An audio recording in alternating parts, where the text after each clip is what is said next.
Before you can jump, you must first squat your legs. To go higher, you must go down first. The light and the dark require one another. We fear the dark, and it is that fear of the ugly that keeps us from the beautiful. The closer you get to the light, the more you must acknowledge your shadow, which, whether we know it or not, is why so many people run from the truth and accountability. Because the truth is exactly what the truth is, raw, unfiltered. Until we get in the dirt, we cannot see the gem. Until we shine a light on the darkest parts of ourselves, we cannot be freed from it. And often, that process of freeing is painful. It is painful to remove and let go of upbringings, lifestyles, and entire worldviews in order to change how we operate. This is part 3 of a course I'm making on the subject of journaling. And in this part, we're going to talk about the fact that there's going to be some heavy emotions that come up when you start doing this.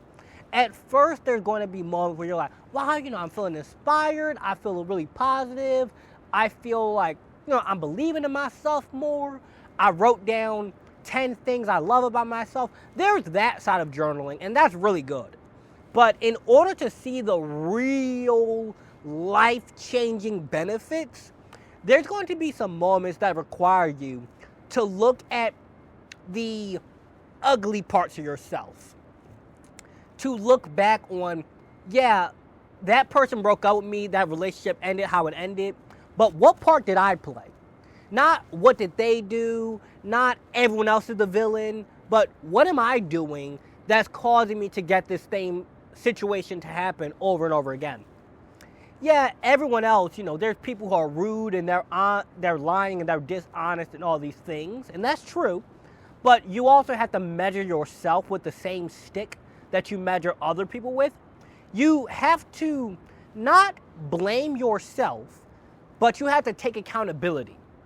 And accountability can be very scary at times because we cannot continue to blame other people for the things within our control. Yes, that person broke up with you, that relationship ended how it ended, things happened.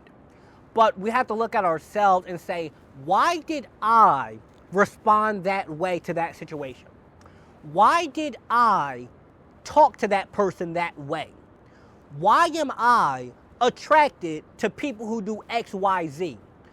What within myself, within me, within my upbringing, within my childhood, what has led me to where I am right now? And when you're first doing this, you're writing this stuff out, it's as if there's this feeling where you notice in your body things coming out. Like you're going to start crying at some point. You're going to feel like giving up on journaling. You're going to feel like putting the pen and paper away. You're going to feel like, I'm going too deep. And you're going to want to go back to where it's easy. But it's in that moment that you have to catch that feeling and you have to push yourself a little bit farther. Because it's in the darkness that you find the light. You have to get honest about the things that we're unknowingly running from in order to stop running from it.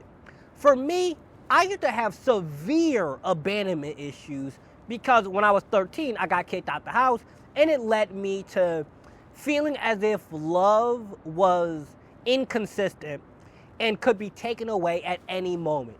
That was a very, very painful thing for me to realize because that was impacting how I had never had a relationship that lasted more than 3 months.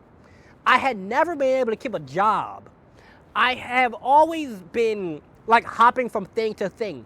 There had been very few things in my life that up until before I realized that I had been consistent with and that I had stuck with for a long span of time because I was afraid of letting people get close to me.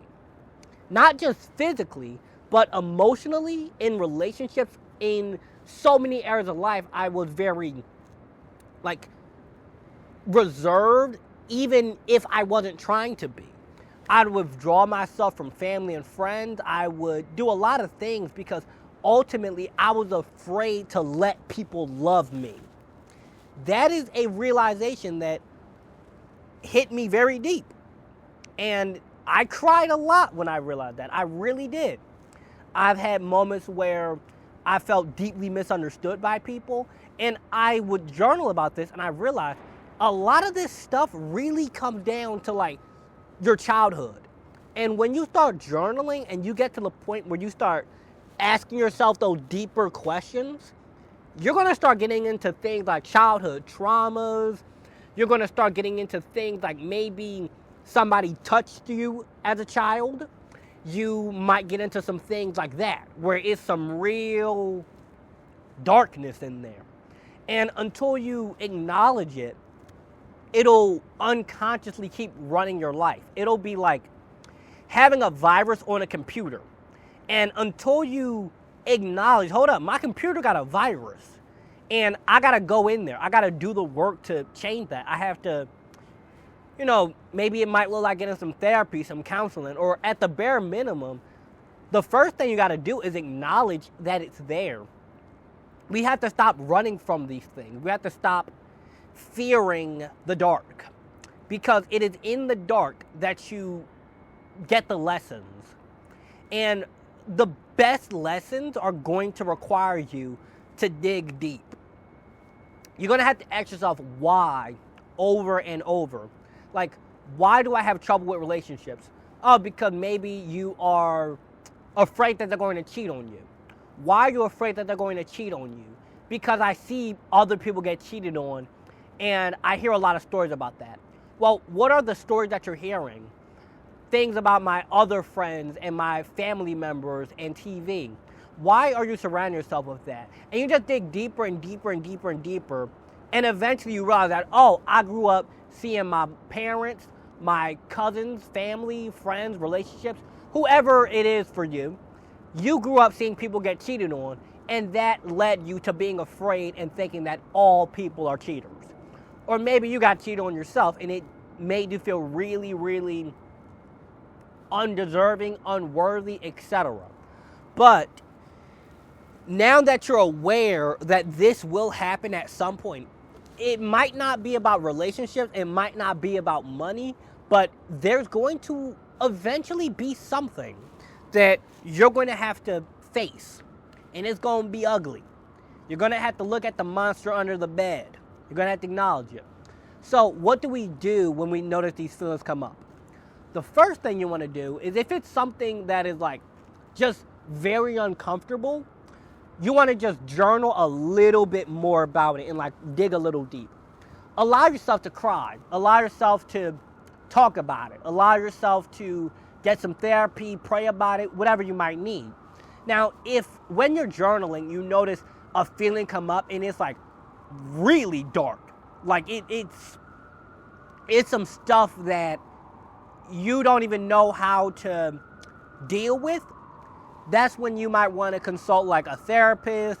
There's free numbers like 988, where if you're in the US at least, it's a free like crisis hotline, things like that. There are many resources. Now, hopefully you don't have to deal with something where it gets that dark, but if it does, you want to reach out to somebody, 988, a therapist, a church, if you have like a pastor's phone number or something, parents, family, relationships. Hopefully you guys don't hear that car in the back, but you got to acknowledge that the darkness is there and do what you got to do in order to handle it in a healthy way. Personally, I recommend that when you're going to start journaling, especially if you intend on asking yourself those deeper, heavier questions, you want to do it when you're in a calm state of mind. If you're going to start journaling on heavy subjects, you want to do it when you're calm, because it's very easy to go down an emotional rabbit hole where it feels like it just gets darker and darker and darker and darker. You also can set like a hard time limit, such as I'm only going to journal for 15 minutes. And when that 15-minute timer goes off, you stop. Because if you go too deep, too fast, it can overwhelm you. Instead, what you want to do is you want to get your toes in the water, feel the water, and see like, okay, am I ready to put my knee in? Am I ready to go hip deep? Am I ready to go waist deep and then chest deep and things like that? But you want to keep yourself from drowning in it.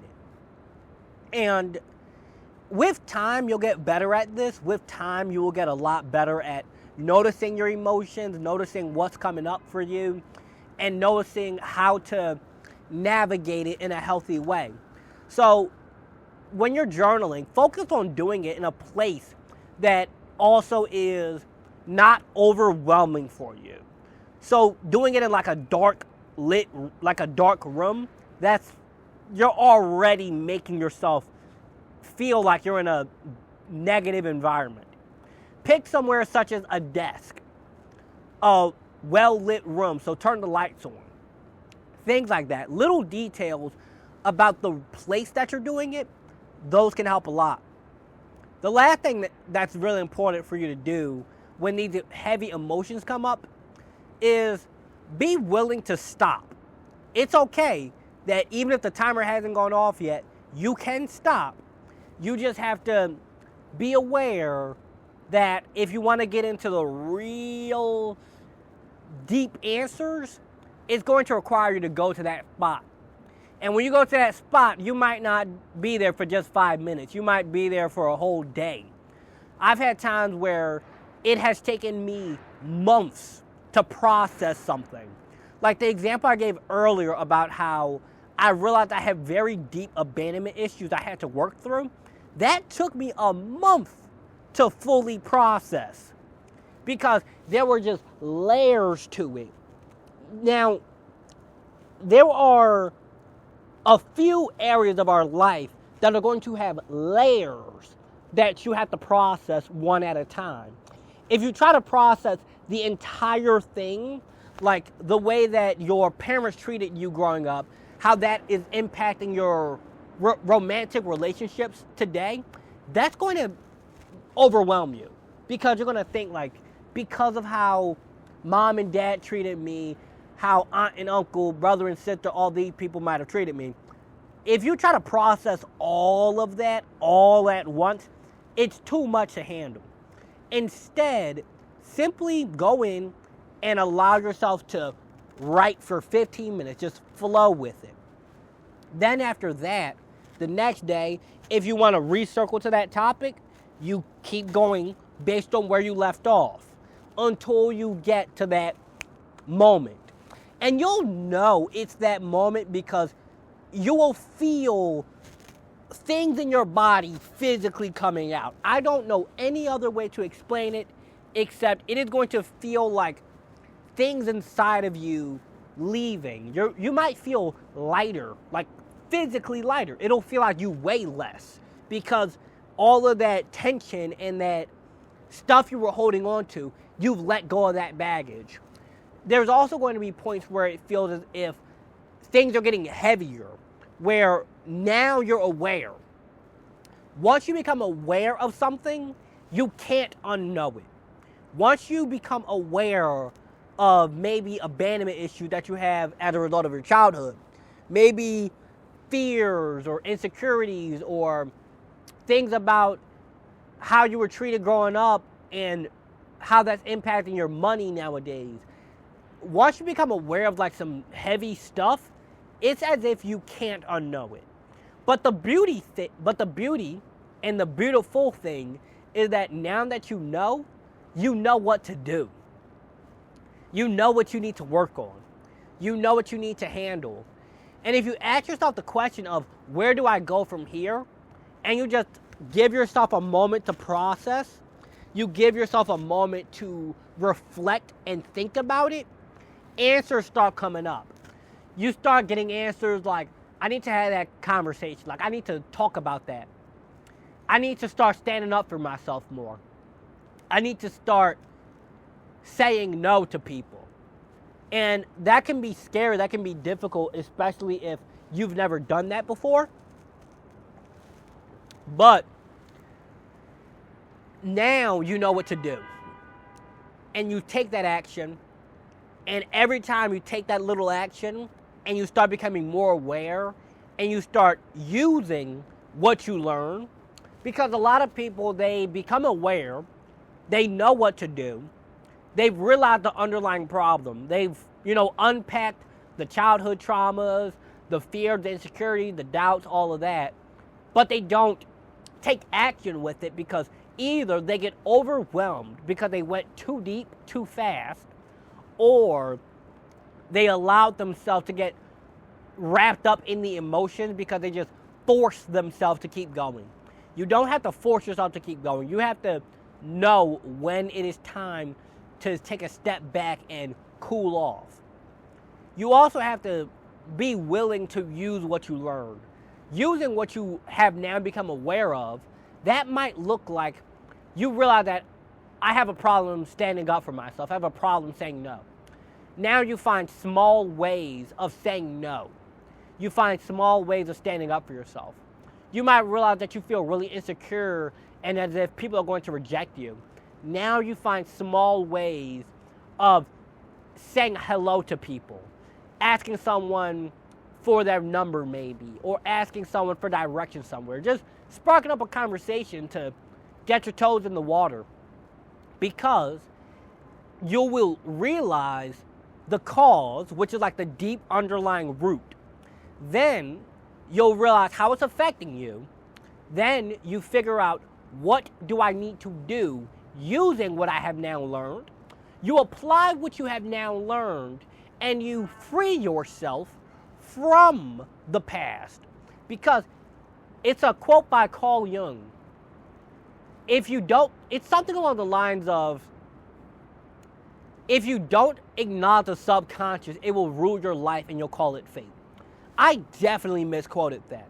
But it essentially means that the thing that we've been through, the thing that we're afraid of, the insecurity, the doubts, the childhood traumas, all of that, until you acknowledge it and you deal with it and you manage it in a healthy way, it will rule your life. You will keep running from it. It might lead to things like addictions. It might lead to things like hurting oneself or others.